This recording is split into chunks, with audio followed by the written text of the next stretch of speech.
me, every once in a while you get a sweet tooth or you get a craving for something that you know is probably not the best choice.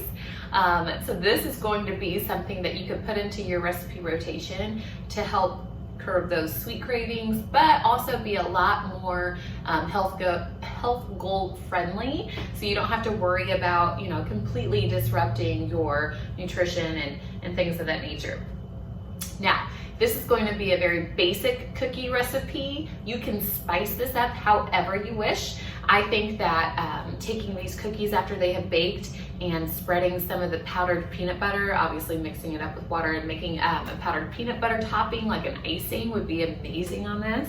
But you let me know what you come up with. I'm gonna give you the basic cookie recipe. You tell me what you add to it or if you add anything and what you think about this. This will require very simple ingredients that you probably have on hand. I'm going to use an almond flour. This is going to keep us gluten-free. It's going to be a little bit of a healthier option for some of us that have those intolerances or sensitivities. We're also going to need a monk fruit or a sweetener of your choice. I prefer the monk fruit because it doesn't have any kind of an aftertaste that stevia can sometimes have. We're also going to need a couple of tablespoons of brewed and cooled LifeBoost coffee. This one is the Southern Pecan because I thought that would sound really good in a cookie.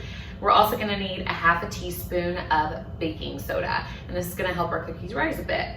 So to get started, we're going to go ahead and throw in, so we need 3 tablespoons of this monk fruit sweetener.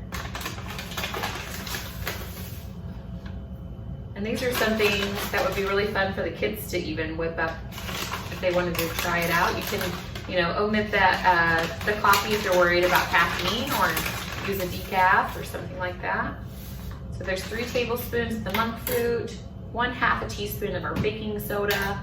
We're gonna need 1 cup of the almond flour.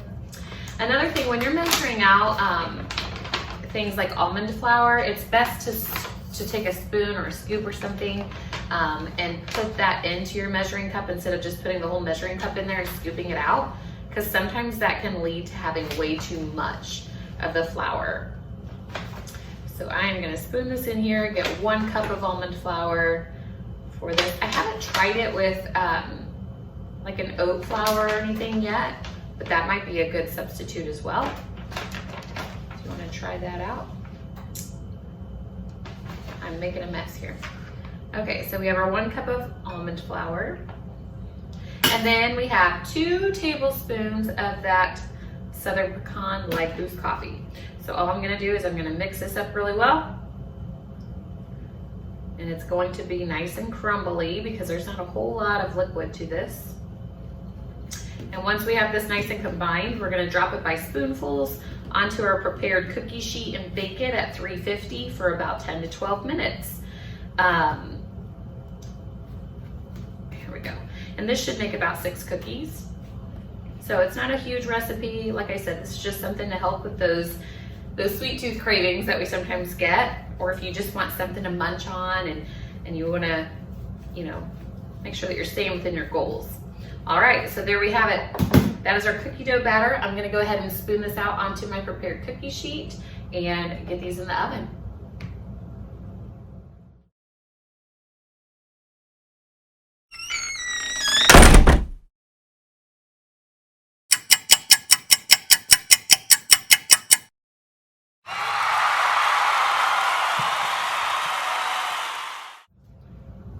All right, so I did go ahead and let these cook for about 15 minutes instead of 10.